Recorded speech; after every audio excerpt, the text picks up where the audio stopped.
అయినా అనవసరంగా మీరు శ్రమ తీసుకుంటున్నారు. నేను ఒక్కడనే వెళ్ళేవాడిని కదా. ఇందులో శ్రమే ఉంది. ముందు మనం గుడికి వెళ్ళొద్దాం. లేదు, నేను ఇప్పుడు గుడికి రాలేను. ఇక్కడ దగ్గరలో గ్యారేజ్ ఉంది, నేను అక్కడికే వెళ్ళాలి. కానీ గుడి కూడా దగ్గరలోనే ఉంది, గుడికి ఎందుకు రాలేవు?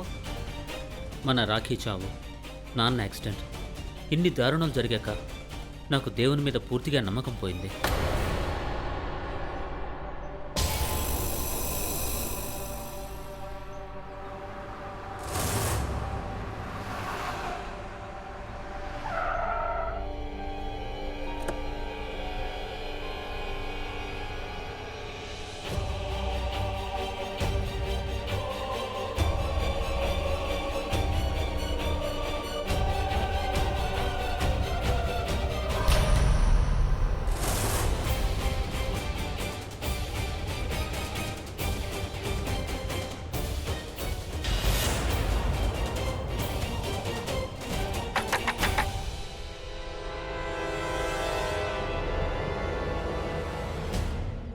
తను నా కూతురు లాంటిది, నేను తనకి తల్లి లాంటిదాన్ని.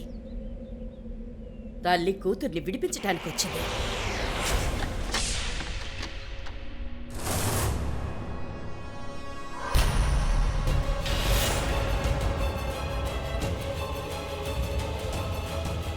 కూతురు లాంటిది కాదు, రాక్షసి లాంటిదమ్మా, రాక్షసి లాంటిది. నువ్వు శాంతించు చామంతి. ఇప్పుడు గులాబీని కోసే సమయం వచ్చింది.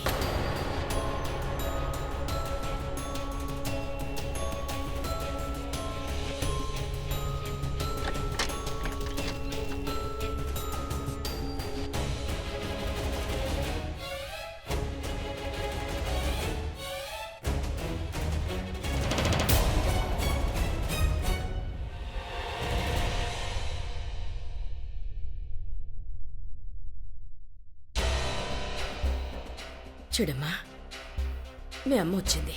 ఇక్కడి నుంచి వెళ్ళు, చెప్పానా? వెళ్ళి ఇక్కడి నుంచి.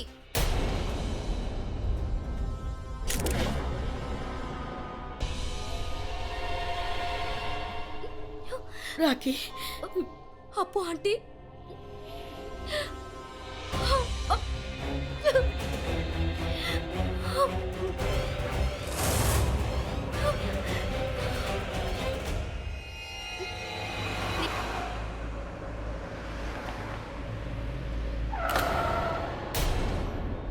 అజయ్, ఎక్కడికి తీసుకొచ్చావు? ఈ రోడ్ ఎందరితో క్లోజ్ అయిపోయింది.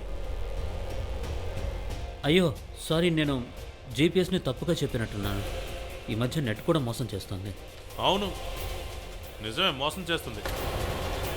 పదండి, ఈ దారి కాకపోతే వేరే దారిలో వెళ్దాం మనం.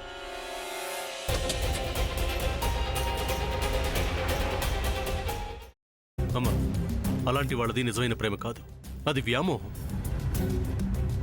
ఎగ్జాక్ట్లీ చిన్నత్త, నిజంగా ప్రేమించుకున్న వాళ్ళు అలా చేయరు.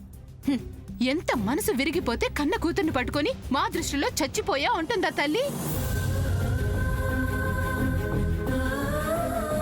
అది సరే అమ్మా, తన కూతురుతో తన మాట అనేటప్పుడు ఆమె మాటల్లో వ్యథ, కళ్ళల్లో బాధ గమనించావమ్మా?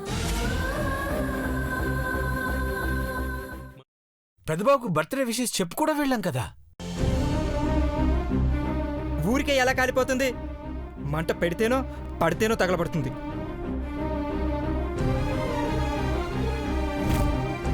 కరెక్ట్ చిన్నబాబు, నీకొచ్చినట్టే నాకు డౌట్ వచ్చింది.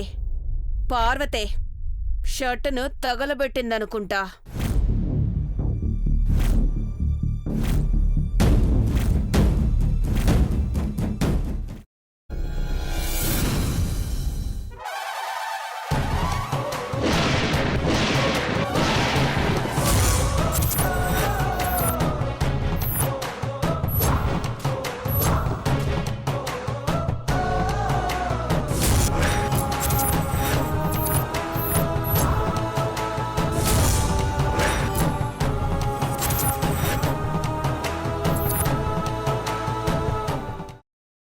తర్వాత పొట్టు తీసేసి చాప్ చేసి పక్కన పెట్టుకోవాలి. ఒక ప్యాన్లో కొద్దిగా నూనె వేడి చేసి అందులో ఆవాలు, మినప్పప్పు, శనగపప్పు, కరివేపాకు, సన్నగా తరిగి పెట్టుకున్న ఉల్లిపాయలు వేసుకుని 1 నిమిషం పాటు వేయించుకోవాలి. ఆ తర్వాత కాల్చి కట్ చేసి పెట్టుకున్న వంకాయని కూడా అందులో వేసుకుని బాగా మిక్స్ చేసి బౌల్లోకి ట్రాన్స్ఫర్ చేసుకుని అందులో తగినంత చిక్కటి పెరుగు లేదా పల్చటి పెరుగు వేసుకుని మిక్స్ చేసి అన్నంతో కానివ్వండి, చపాతీతో కానివ్వండి సర్వ్ చేసినా చాలా బాగుంటుంది.